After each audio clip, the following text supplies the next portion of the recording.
Buenos días, bienvenidos a nuestra segunda sesión de la Summer School de Digital Humanities Madrid 2017. Esta mañana es un honor para mí presentarles a Susan Schreibman. Ella es catedrática de Humanidades Digitales en la Universidad de Maynooth University en Irlanda y es una de las pioneras que han trabajado en estos campos. Y la verdad es que para nosotros pues, es un verdadero placer tenerla aquí dando una charla plenaria en nuestro curso. Y estamos muy contentos de poder también comenzar así una colaboración entre nuestros centros que tiene pues, grandes perspectivas. Y no le quito más tiempo, simplemente pues, les presento a Susan Schreibman. Thank you very much, Susan, for coming. It's a pleasure to have you here. Gracias, gracias. Bueno, hablo español, pero muy mal. Entonces voy a hablar en inglés. Bueno, this is a kind of personal history of digital humanities, and I'm going to speak about it through the two companions to digital humanities that I edited with my colleagues Ray Siemens and John Unsworth. And one of the questions that come up, or has come up and still comes up, is what is a field? And this is a question that comes up more than with other fields in the digital humanities. So, what is it defined by, and what is included and what is excluded? Is it what's in the center, or what I call sometimes these porous outer boundaries? Are fields defined through people? Is it the thought leaders that define the field? Is it the opinion makers? Or is it those on the peripheries of the field agitating to be part of it? Is a field defined by shared methodologies, ethics, and theories, as opposed to those that are embraced by other communities? Does it have linguistic and geographic boundaries? Do fields, disciplines have shared senses of history? So in the summer of 2000, when Ray Siemens and I began preparing for what became a companion to Digital Humanities, which was published by Blackwell in 2004, these questions seemed simpler. Maybe we were more naive in 2000, and we were certainly younger, and the field was much younger as well. At that time, there was no monograph or core monograph that began to address these questions, nor was there any collection of essays that really reflected the interdisciplinary and historical aspects of this as an emerging discipline. So really the companion was the first. So both Ray and I came out of a very similar tradition, and that's digital scholarly editing. I began at maybe the very end, the tail end of that first wave of digital humanities projects like the ones that are on this slide. And it was a really exciting time if you were a traditional print editor, which is what most of us were. And here we had this totally new medium where we could transmit texts from across the centuries to new audiences with really new features that you couldn't even dream about in print. So the early drafts of our correspondence and our initial proposal to Blackwell, the publisher then, the title of the volume was A Companion to Humanities Computing. And really with the publication of the companion, you get the first time we use the term widely digital humanities.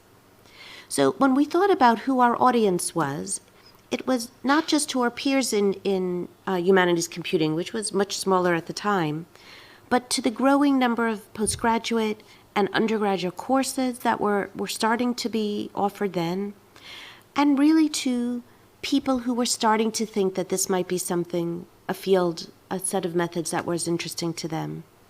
So after a lot of deliberation, we settled on these 4 sections, and we felt they could encompass not only the theoretical and practice-led aspects of the discipline, but the production, dissemination, and curating, which was even important then, of these new kinds of scholarly outputs.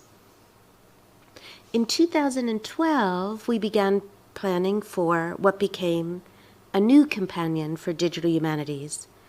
Although we did ask our editor at the time, what would happen in 10 more years if we had a third volume? Would it be a new companion or the newest companion to digital humanities? But we thought, okay, in 10 years we'll worry about that. I have to say, over that 10-year period, 10, 12-year period, the field has become almost unrecognizable. While some of the subdisciplines and methodologies and practices have persisted, things like text encoding, where I started, text analysis, there was a little bit then, a lot more now, digital scholarly editions, quite a lot then, quite a lot now.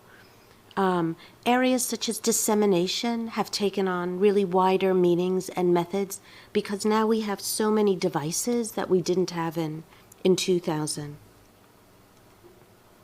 So what I'm going to do over the next 40 minutes or so is discuss the history of the field through these two editions, how the field has changed, how our methods have widened, the technologies have increased, and perhaps more importantly, who are the people who self-define as digital humanists. Digital humanities has been defined or called, referred to in recent years as a big tent with seemingly endless, poorer outer boundaries and very heated debates about who is in and who's out. Areas that didn't even merit an index in the entry in the an entry in our index the last time, let alone a chapter in the first companion, such as infrastructure. Wasn't even in the index. I looked it up when I was writing this. Was in 2016 or 2014, 12 when we started this, thought to be so important that it has now a whole section, and it's the first one. And I'm going to close because Elena asked me to speak about my work in editing poetry and in develop something called the versioning machine, which is a tool to edit poems that exist in multiple versions. I don't know if anybody's downloaded it or tried to use it, but I also began this in the year 2000, and its most recent update was undertaken 2 years ago, in 2015. So in developing and really redeveloping the software, I've become interested in areas that are even, I think, more relevant than they were when I started. So things like, how do people in the humanities get credit for developing tools and software? What the scholarship is behind software development. So can we get academic credit for developing software as opposed to writing an article about developing the software? And why do scholars in the humanities, what motivates us to develop software? And then what is his afterlife? Because most of us who develop the software, it's not part of our job description. It's very hard to keep it sustained. It's very hard to get grant funding for things that already exist. And I was running myself, not a summer school, but we called it a master class a few weeks ago. And one of the participants talked about another piece of software that she used. She developed her whole project around it, and then the people who developed it stopped supporting it. And that's really common because as developers, we're researchers as well, and people move on to other things. But what can we do to help with that situation? So back to 2000. So the first section we called history. And this represented a way about thinking about scholarship. And this was really important then as emerging from traditional disciplinary practices in the humanities. And it was really important because we felt this had to be a truly interdisciplinary volume, and we would need to provide scholars with a point of departure. So we felt everyone was going to be coming from a discipline like English or history, and we had to find something that they could relate to. And it also sent a really important first message. If you look at the very first chapter, we asked Susan Hockey, who had just recently written a book, to kind of frame humanities computing in terms of its own history. So we felt that was also really key. So in 2001, this delineation between humanities computing and new media as a field seemed a lot clearer than it does now. So the new media folks had people who worked in it, people like Jay Bolger, Alan Liu, Lev Manovich, And we had people in digital humanities such as Jerome McGrann, Susan Hockey, Alan Rainier. And they were very distinct at the time. In the States, where I'm from, it seemed the people who self-defined as being in new media were attached to universities in California, where new media was kind of hipper, Silicon Valley, and a lot of the people doing digital humanities computing was from the East Coast, maybe a little more traditional. This is a really interesting, I looked up a few things from 2001. This is the Modern Language Association conference, and there were two discussion groups, Computer Studies and Language and Literature, and they have the one here on the left and the new media on the right. And you can see how different the type of offerings are. I suspect today you wouldn't see that. They would all be in there together. That year, I looked up digital humanities as well, and it's the first year that the word digital began to emerge as a term. Joanna Drucker's keynote from that year, called Reality Check, Projects and Prospects in Digital Humanities, positioned the activities at the University of Virginia, IAF, as novel research outputs, e-learning environments, serious games, and processes of collaboration and exchange opposed to what we call the lone scholar model. Nevertheless, Text and Things Digital were mostly textual. TEI, text encoding, XML, hypertext, literary, letters, verse, linguistic, markup, authorship. But if you could, from this tag cloud, you can see the words that are most used are humanities and digital, but only in her keynote were the words put together. So it's around this time that our editor raised the title with us, and he didn't like humanities computing, as he thought the emphasis was too narrowly focused on computing, in a way that I think I just mentioned before with the MLA discussion groups. So we suggested several alternatives to him, but it was John Unsworth who joined myself and Ray as co-editors who suggested the term digital humanities, because IAF had already, where he was at Virginia, started using it. And Andrew, our editor, embraced it. So I started looking at this as well, and this was from Google's Ngram viewer, and you can see how digital humanities, just before the companion's publication, it's just starting to rise, and afterwards it becomes the term that's used. 2 years later, the big, what's now ADHO conference, at the time it was the ACHA-LLC, was at University of Georgia, and the theme is WebX, a decade of the World Wide Web. I think signaling perhaps that we've a kind of coming of age of a disruptive technology in humanities computing, or in the humanities. But interestingly, when I went to look up that particular conference, the only trace of it I could find was in the Wayback Machine. And I think this is really a reminder, a stark reminder, of the fragility and the transience of the dominant distribution medium of our field, even today. So the most prominent word in the titles of the paper that year is new, such as text into database, the involving field of a new style post-topography, new technologies, new strategies for integrating information and knowledge, and a keynote was a new library model in the digital age. Also, not surprisingly, with words, lots of words had to do with text. Editing, data, corpus, multi-word, attribution, tagging, text, etc., etc. So still very, very textually focused. In the minority are papers reflecting other media, visual or verbal, temporal modeling, virtual vaudeville, but not nearly as many. So the companion also reflected our everyday concerns of the editors, both as scholars and as practitioners, and as teachers. So the second section reflects that, principles, how the computer works. We felt we had to open with a chapter then because we weren't sure how many of our peers had come to terms with the technologies they had to understand what I might call the inside of the beast. Of the 7 chapters here, 4 dealt with electronic text. Concepts, though, start creeping in that denote representation of digital scholarship in the humanities. Modeling, classification, and these are words that are going to become much stronger, particularly modeling, over the next decade. Also, I think what we start finding is that there are concepts that go beyond primary concerns of one discipline. So you see here emerging concepts that will embrace the whole of digital humanities.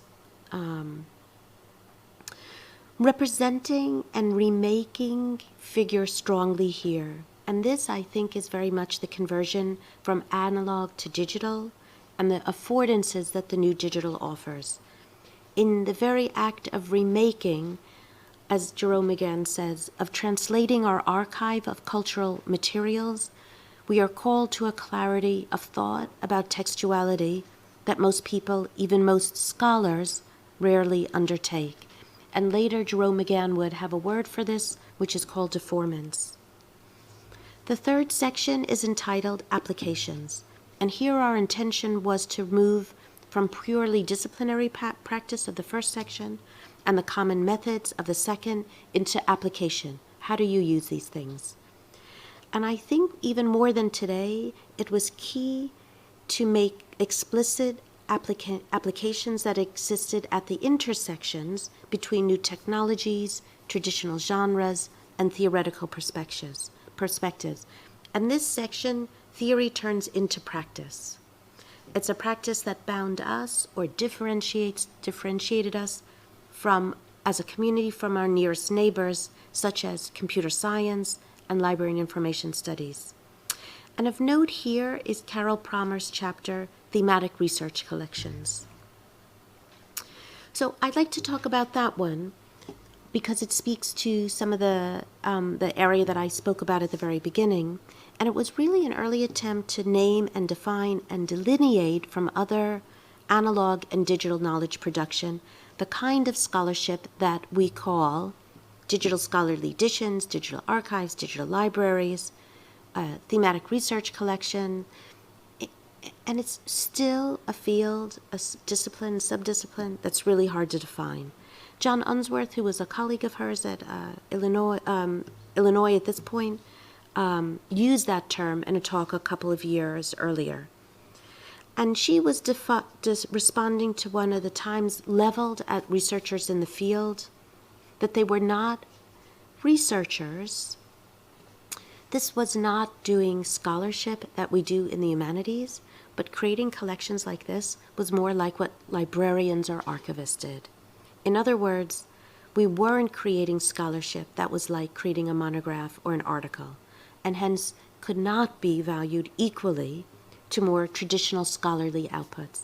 And that's something that's still with us. I would say not as much, but still very much so. I think it's less prevalent because people who are hired into digital humanities positions are expected to create and teach digital scholarship. But even so, many of these researchers, people like us, are still asked to create monographs in addition to scholarly output. So many people in the field complain that we have to do twice as much scholarship. We have to create our digital outputs, and then we have to write about them.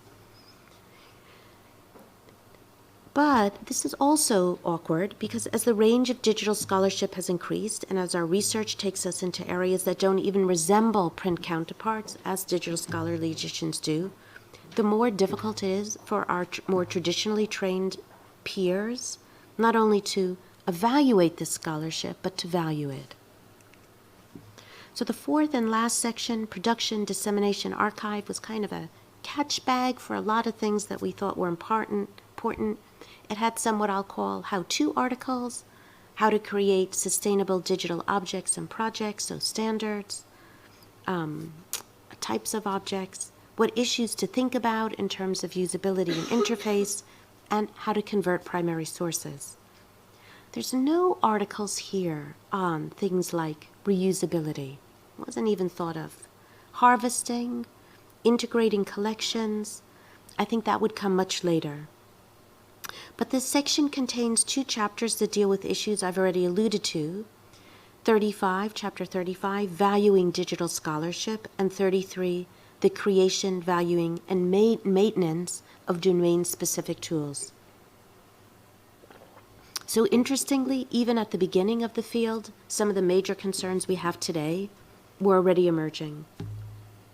So here's a word cloud from 2012, and this is the time we began working on the new companion. And you see the word text is still prevalent, but it's receded. Hasn't disappeared, but not quite as prevalent at all. And other concerns have taken its place. Interestingly, language concerns, so you could see more and more people are writing about and talking in their own languages. Much smaller is English, the word English. The word methods is prominent.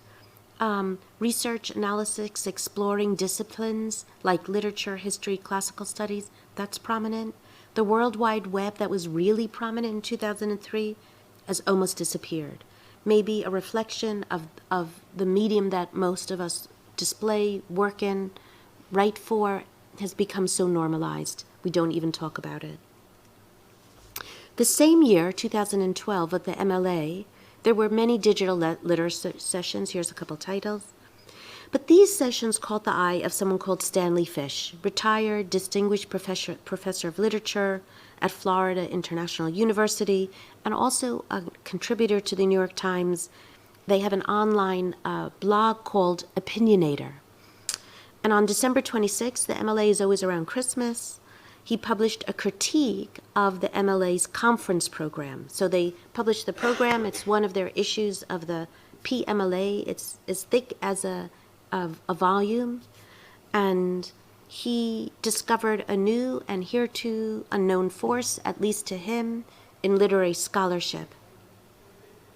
And I'm going to read this quote because it's a great quote if you haven't heard it. So he writes, "So what exactly is this new insurgency? What rough beats has slouched into the neighborhood, threatening to upset everybody's apple cart? The program's statistics deliver a clear answer. Upwards of 40 sessions are now devoted to what is called digital humanities, an umbrella term for new and fast-moving developments across a range of topics. The organization and administration of libraries, the rethinking of peer review, the study of social networks, the expansion of digital archives, the refining of search engines, production of scholarly editions, the restructuring of undergraduate education, transformation of scholarly publishing, the reconception of doctoral dissertation, the teaching of foreign languages, proliferation of online journals, the redefinition of what it means to read a text, the changing face of tenure, in short, everything." And this is very tongue-in-cheek. Does anyone know where the first quote is from? What rough beast is slouching into the neighborhood? Yates, perfect, yeah. Rough beast is slouching to Bethlehem. He really did capture that moment of digital scholarship. He notes, particularly in literary studies, he notes the rhetoric of those who are in and who's out, who are not made to feel ignorant, passed by, left behind, old, and those who are made to feel that way. He writes, "If you see a session on digital humanities versus new media, and you're not quite sure what either term means, you think you might have wandered into the wrong conversation. And when a session's title is Digital Literary Studies, When Will It End?, you might find yourself muttering, not soon enough." So what I've been describing is what the environment that we began editing the new companion. And we spent, John Ray and I, a long time thinking of the section titles, as these also, like the last one, signaled the new occupation of the field. And I use that word on purpose. I do believe that digital humanities is a discipline, is a field. And around that same time, I began a new project funded by an Erasmus Plus strategic partnership called Daria Teach. And you might be interested in this because it is an online forum for digital humanities courses. We have two kinds of courses. We have things we call workshops, which are very short, like what you would do in a day or two, something like this summer school, and longer courses, which you see on this slide. And we're actually open for business, or almost open for business. The grant ended, it was Erasmus Plus funded about 2 or 3 days ago, June 30th. And we're inviting our colleagues to develop courses or workshops for this platform. It's not like a MOOC or not like this in terms it is free, but it's asynchronous. So there's nobody there to help you, unlike here. And people can take the courses whenever they want. But we felt strongly we wanted the first module, the first course, to be an introduction to digital humanities. But we didn't want to write an old-fashioned essay describing the field because there are so many introductions to digital humanities, depending on that, as I called it, big tent, where you come from. And people like me in textual studies have our own history, but I have colleagues who come from many other disciplines, and their history is different from mine. So we decided to do something maybe cooler. We decided to adopt what we call a micro-modular polycentric approach, and we wanted metadata-rich short videos that bring together established and emerging scholars from different parts of the world, fields, and disciplines. So we wanted this introduction to reflect very concretely the diversity of digital humanities and digital humanists. And I want to play one of these videos, and let's see, does this work for me? Oh, but actually, I forgot to tell you I wanted to play a video. So if I do it, would people be able to hear? And I have to turn my sound on. I might not play it. And I'm not going to be able to turn my sound on because it's over there somewhere. So I might just skip this, actually. Because my sound is stuck in, I have to undo my whole thing. But you can go there and you can listen to them. You can log in or log in as a guest if you like. Maybe at the end, I'll turn this off and turn it on again. So in 2006, The Companion. These titles are really different. And infrastructure is the first section. And we realize that this has become a key aspect of the digital humanities environment. And by infrastructure, we don't just mean web-based infrastructure, but new tools, new hardware that's expanded the way we do research and teach, such as physical computing, 3D fabrication, printing, immersive technologies, virtual worlds, augmented realities, and the Internet of Things, like concepts that didn't even exist when we first started.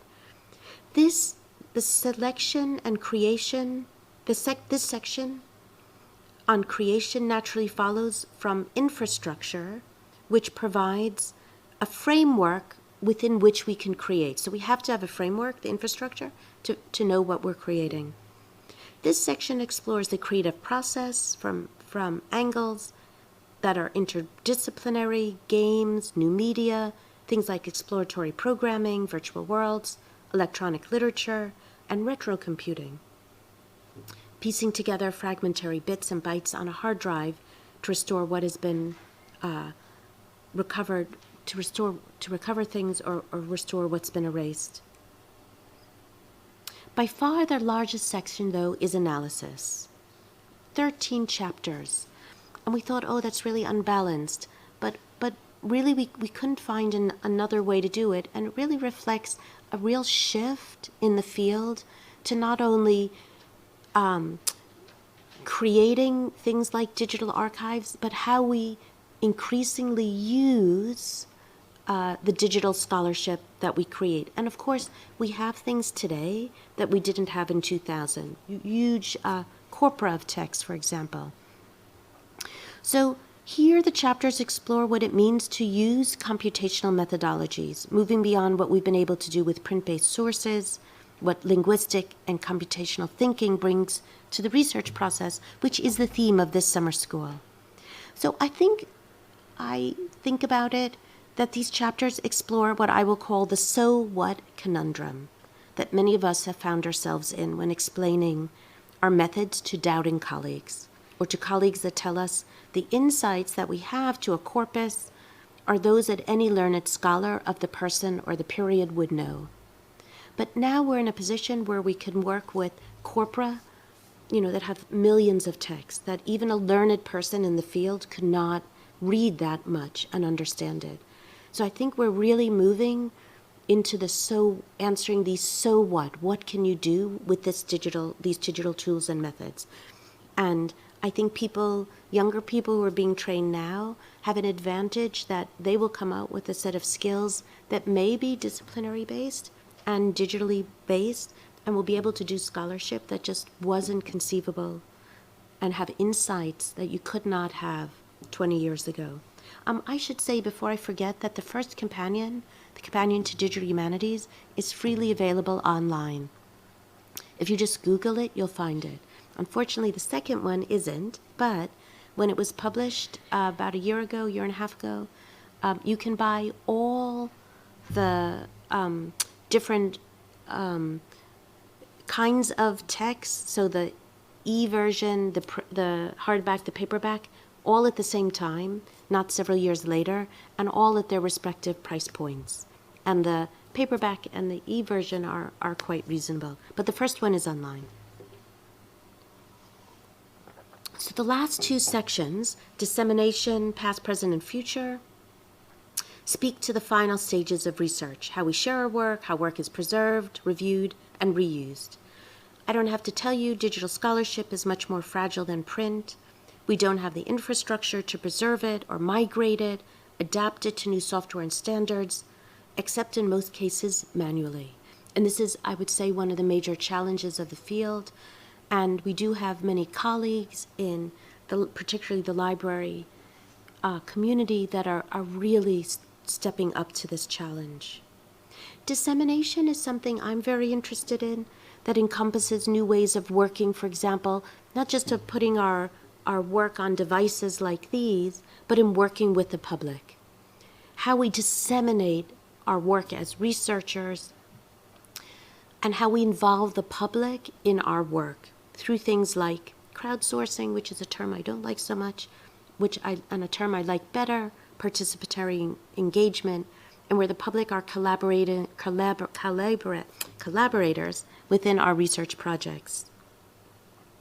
The last section explores the institutional structures within which we work, the theoretical positions we take or do not realize we have in the construction of data-driven knowledge.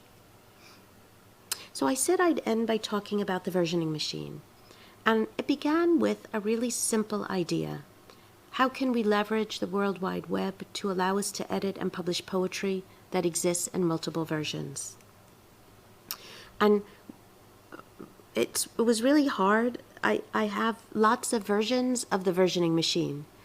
We're up to 5.0 now, and I had to look in the depths of not even my hard drive, they're not there anymore, they're all on Dropbox somewhere in the cloud, to even find pictures and versions of the first versions of the versioning machine. And sometimes I give talks on versions of the versioning machine. So I started in 2001, and I kind of carry virtually this project around with me. And it's a software tool that was designed very specifically by literary scholars, all of us working in poetry, some programmers and web developers. And what we wanted to do was leverage the World Wide Web, the web, and provide elements that you get in traditional editions. So we wanted that editors didn't have to leave behind anything that they could do in print. So it was important that people can annotate, they can have introductory material, but also takes advantage of virtuality. So these were our design requirements in 2001, and when I look back at them, I thought they've been remarkably consistent. We also made a decision early on to use the Text Encoding Initiative, the TEI, and using the apparatus chapter. And I felt this was and still is an important design goal to use an existing standard, and it wasn't as much, and we don't call the TI a standard, but I'm going to use that word now, rather than create something by ourselves. And a lot of people in 2000 were still creating their own ways of doing encoding or other means of representation. But we felt strongly that if people encoded their text according to TEI, if we stopped using the versioning machine, supporting it, or they wanted to do something else, they could easily port it, as opposed to encoding according to some standard we create that once we stop, they can't reuse their text. So that idea of reusability, even though we didn't really have much of a word for it then, was part of it. So this is what it looks like now. You could go online, vmachine.org, and find this. You can download it, and what you get is a zip. You unzip it, and you get a little package that gives you a framework that looks like this. And what it does is allow you to compare what I'll call diplomatic versions of the text, witnesses side by side, and you could then have a pop-up with the images. The reason we didn't start with the images themselves was that in 2001, it was really difficult to do. We couldn't actually do it. We thought we'd do that. New features are you can incorporate video and align the video to the text, which is pretty cool. We also try to bundle as much of the technology that people might want to change into a CSS instead of some other like JavaScript, because we thought, well, scholarly editors may not know a lot of technologies. They encode in TI, but we can't expect them to know everything. But maybe they can change the CSS if they want to change things like colors or margins or spacing. And most importantly, we designed the tool that after you download it, you work on your computer, you can publish it back to the web. So a few years later, 2007, we decided we wanted to figure out who was using the versioning machine. We knew people downloaded it, but hardly anyone ever told us this is what we did. We wanted to know who was using it and why, and what value does a tool like this bring. So this was the poster that we had for the 2007 conference. And what we found was there was really a tiny percentage of people who were interested in the versioning machine. We got a quite good response, though, from the survey. And we thought about it, and we thought, well, maybe this isn't a failure. If you think about the amount of people who, A, are literary scholars, who, B, are interested in poetry, who, C, are interested in editing poetry, that we have this tiny subset of people. But what we found was people were using the tool for all kinds of reasons that we didn't think about. And some of those things were teaching, but not just teaching text encoding, which is what I thought they would be using it for, but they use it to teach interface. So some of my colleagues said, this is a fabulous tool to teach interface design because it's so simple, and it's a simple concept, and you give sample text. So we could download it, everything is there, and we can tell our design students to go ahead and change the interface. So it's a great way to teach interface design for digital humanities tools. We have people who use it for teaching text encoding. So we realized, well, is that a failure? No, it's just people using it for way different reasons than we thought. Even though some people download it and don't use it, what we realized is that part of the value is in exposing people to new paradigms of thinking, of what you can do with something like this. The other thing we realized is that by having a tool such as the versioning machine, scholars can see what's possible and then decide, I want to do something different. So they use it as a jumping off point. But I have to say, increasingly and much more than even when we did this survey 10 years ago, more and more people are using the versioning machine for our original purpose, which was creating an online edition and publishing it to the web. So we did a survey in 2015 as well, and we found many, many people using it who we just didn't know about. They don't tell us, they just download it and use it. The only time people tell us things is when they have problems and they need our help. But the vast majority are just using it out of the box, making the changes they want, and publishing it. We know when people are downloading it, and we know when people are teaching with it, because there's a little download form. And every once in a while, particularly in the summer, when the summer schools are on, I might get 10 or 15 downloads, 20 downloads in a few hours, and I know someone somewhere is teaching.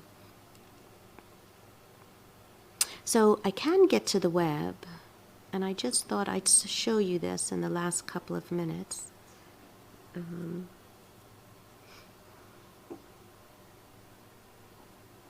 Has anybody ever used the versioning machine? You have. Anybody else? The students do? Are they doing it in this summer school? Sorry?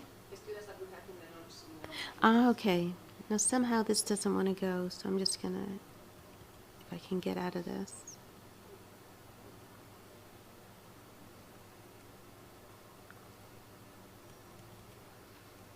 So I think I'm stuck.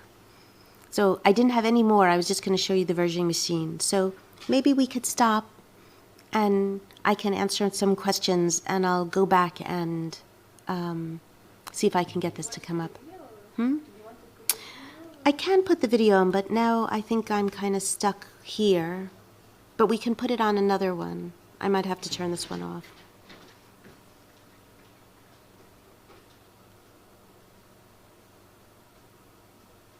Oh, there it goes, finally.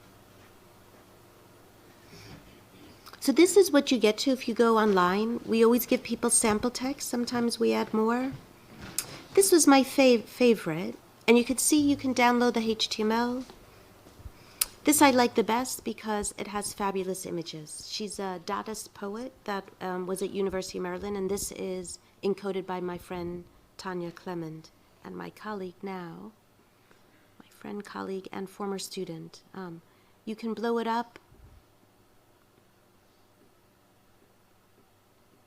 And if you have a good image, you can get really lovely features. The paper itself was beautiful.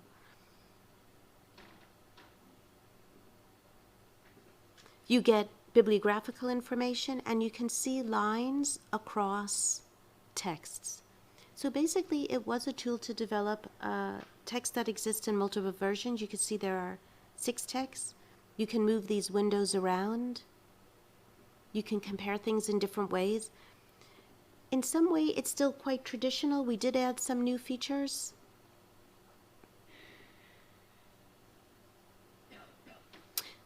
Oh, but the thing I have to do is do this, so I could turn on my audio.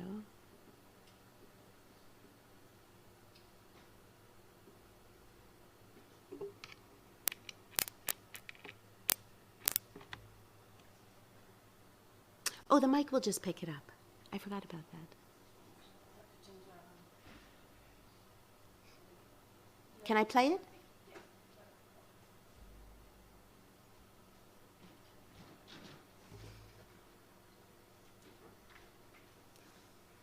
So there's 2 series to this, My Digital Humanities, which are mostly these compilations, and then something called Digital Humanities in Practice, where we have individual or sometimes 2 or 3 scholars talking about what they do in their research. But I'll play one of the compilations. Ah, I could have done that. Okay.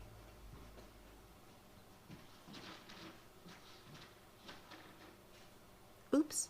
Oh, I think it's just playing through the system.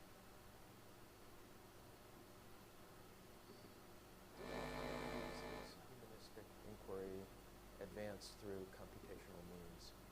It's a simple definition, but you can hear. The overarching one. For me, defining digital humanities is less interesting than It's full on mine. I think it's just going into this. Do you want me to just play through the mic? But they should pick it up in the mic as well. Just do it through the mic? Oh, at their end. Okay, we'll do it again. Try it again?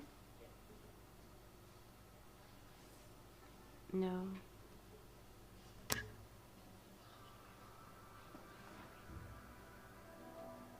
Digital humanities is humanistic I unplugged inquiry it. advanced through they can computational go this means. way. It's a simple definition, but it's a broad and overarching one. For me, defining digital humanities is less interesting than in thinking about what it can do for an individual scholar. And for me, digital humanities has been an exciting field because in editing the works of Whitman, we've been able to do things that were just not possible in the world of print. The best way for me to define it, it is research. And it is the way of doing research with computers in a way you could not do it without a computer. It's a way to put into value our cultural heritage and to explore it in ways that you could not do before. So that's what is very important for me. Digital humanities is empowering the scholar in doing things that you cannot do without the digital. And it is about cultural heritage. I know that people think that digital humanities is also about something else, but for me it is cultural heritage. It is what is our past and what we value about it. That's what makes me passionate about it. For me, digital humanities is using digital technologies to do humanities research. And it's much more than typing your text on a computer, but it's actually using these techniques in such a way that they teach you something new that you wouldn't have found when you were using analog methods. They teach you to look at a humanities subject in a way that you would not have done before. So even if you are doing digital editing and you're using this technique to encode text, you have to think about things that you did not have to think about before. So in a way, you look afresh at your subject. For me, digital humanities refers to the intersection between science, technology, and the humanities. Digital humanities is a very exciting field to work on, particularly because of the kind of collaborations that you can make that otherwise will be highly unlikely. Creativity and collaboration are at the core of research, but also teaching and innovation, both in theory and methods. There have been lots of definitions of digital humanities over the years, and people have thought one way or another about them. I usually just think it's the application of digital technologies and methodologies to the study of the humanities. And digital application of tools to that gives us ways to bring together information that's completely disparate so that we can study it together. It lowers barriers of access. You don't need to come to the University of Oxford and the Bodleian Library to see this manuscript. It's freely available online. So that kind of leveling of scholarship, I think, is an important aspect of digital humanities.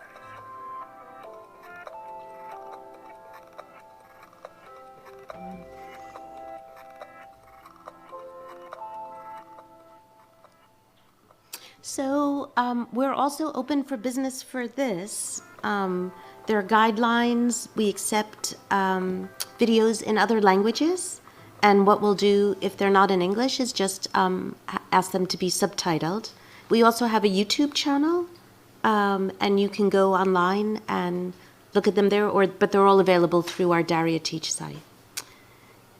So that's me. So thank you very much for listening.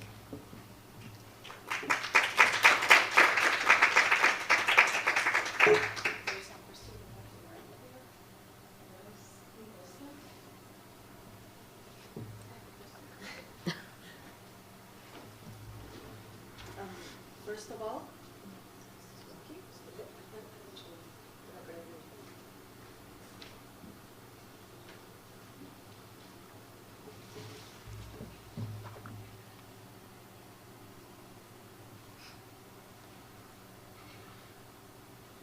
These are not all our videos. because that one with Hitler definitely isn't. Just because some people are at home and if not, Yes, they're yes. going to listen. No, you're What grand. we say. Anyway, I can like shout. No, it's not working. Do you want me to put the near?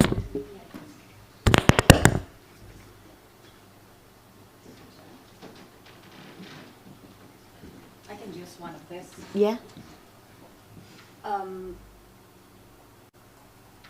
Is this working? No. No, I think you have to talk Okay, into only this one. Okay. Okay. This is quite strange. So, thanks a lot for this very much inspiring keynote. I enjoyed it a lot. And we as scholars from the Humanidades Digitales and not the digital humanities have done a lot of research, firstly to reading the companion to digital humanities as our like Bible when we started researching on this. And I would like to know a little bit more about this kind of relationship between the digital humanities and the new media in the beginning and nowadays. Just because my impression as a Latin American scholar and what's going on with the Humanidades Digitales in Latin America is that there are many groups who have worked before on new media but not on the digital humanities field, like humanities computing, maybe from the 10, 20 years when humanities computing was a thing in the States, in Canada, and in some places in Europe. So that's making quite a difference between the research lines that nowadays we can little by little start finding in Latin America. And also as the digital or technology is not always something that is helping us, but sometimes it's like bothering us in Latin America. Technology is sometimes quite an issue to solve when we are working. There is a kind of very much importance of the theory of research on the digital, maybe not on the digital humanities, but on the digital at all, and consequently, a lot of importance of the media as something that is the message. So there we have a kind of, every time that I work on these clouds, we have a different approach to the Humanidades Digitales there. So I would like to know a little bit more, what do you think of this, of this relationship with among digital humanities as text, but also image, but also, and new media also another approach there, and what's going on, and what may happen there in the future. Thanks. Yeah, I mean, I think there's convergences. It everywhere isn't there. I mean, clearly, text started as a tradition because it was what you could do. I mean, it was the easiest thing to convert into some machine-readable form. I mean, other things are even more trivial now. You just take a picture of something with your phone and get it into digital. You don't even have to type it in. You don't have to proof it if it's OCR.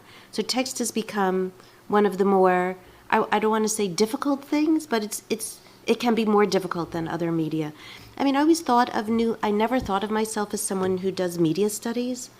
You know, certainly media studies also studies media that were not digital in the past, all kinds of analog things. But I have to say, I think in more recent times, there is much more of a convergence as people in digital humanities and people in new media are studying the web and other devices as media. And many of us are also studying this as media because it is our past. And if we want to keep it, recover it, reuse it, we need to know about it in the medium that it was created and for which we're going to recreate it. So things like game studies, I mean, in game studies in my university, I have a very good colleague who does game studies in sociology. And yet we also teach, we don't teach game studies, but we teach virtual reality, augmented reality. We use the same technologies and many of the same methods and theories behind them. But we don't, sometimes I say, and in fact we have, you know, we do serious games, but then what's the difference? So, and I think in media studies, I think it's somewhat the same. I think we still self-identify because of the fields we may go into, but I think the methods and the technologies are creating that convergence. And I am surprised at the amount of people who come to the Digital Humanities conferences who self-identify as being in media studies.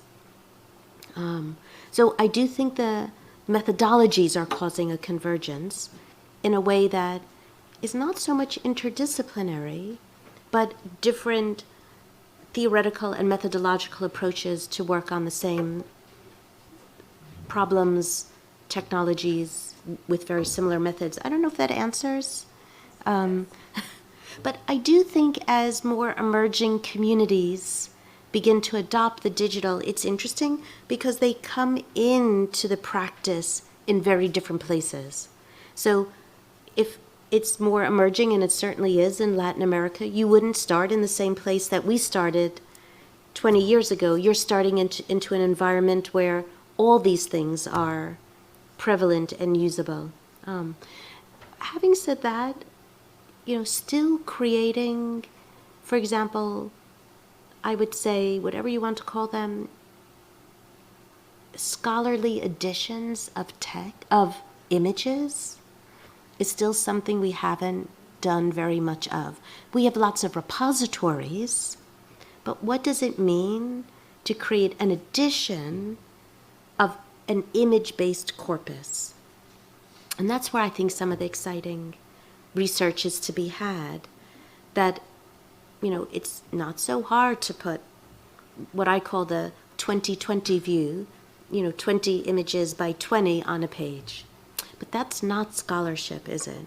That's what our colleagues in the library world do to make images available. What do we need to do as researchers? And, you know, what does that look like? What does an edition of images look like? It's not like the versioning machine, or does it embody some of the values, but different methods of doing it? So, for example, instead of doing analysis on the text, what does it mean to do analysis on the text of an image-based corpus? So I think those are where some of the exciting research still lies.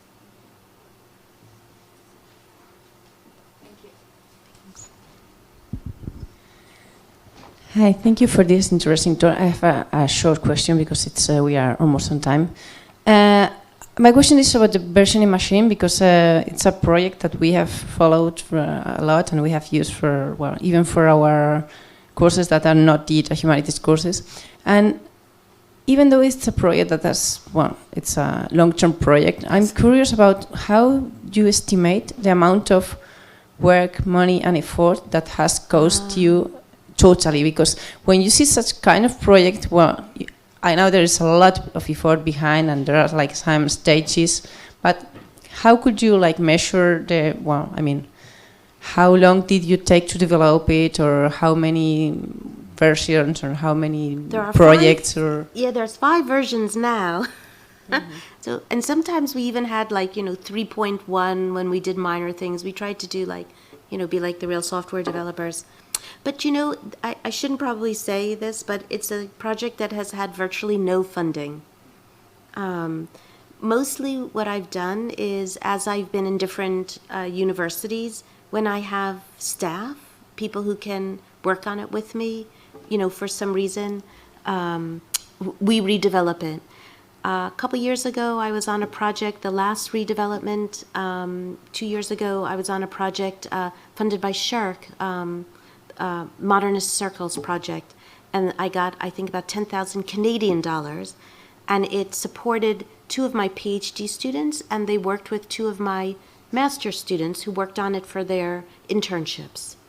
And this is the redevelopment that you see here. One of them actually worked on the interface aspect, so it maybe has a kind of modern, hipper, new century look. And we did a lot of changes to the back end. So a lot of the changes, to be honest, over the years you don't see. It's in the back end that most people don't look at, although it's there for you to. So, you know, if I were to add up, so really it's time for people that are hired by the institutions that I work on, you know, I worked at. I don't know. I never tried to add it up. I'd say it would probably be, it's not that much money probably. Even if it is something like 50,000 euro. Even if it's 100, it's not a lot of money over 10 years for, or 20 years for a project to be there. So no, I've never even tried to look for funding for it. It was just something I started as a kind of interesting research challenge for me. And then when people started using it, I felt kind of an obligation to keep it going. So so it kind of sits there, and then every once in a while something happens and I decide I'm going to redevelop it again. Yeah. No, I think it's a great history because it's a project that like you from the beginning. So it's like, well, a little child that you make it grow with the research on your time. So it's a good example on how a digital project evolves in the digital humanities life, no? And it's great because a problem that most of these digital projects or digital environment had is sustainability and evolution and adaptation to the new methods. And I think this is a good example on how you can maintain a project and make it grow with their own methods of, Yeah, with very little. Like you don't need a 300,000 euro or a €1 million grant for everything.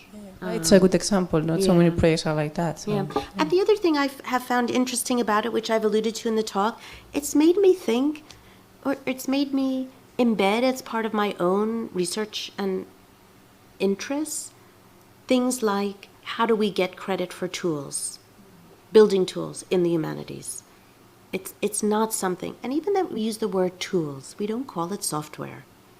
You know, is that because we feel we can't call it software? We're not computer scientists.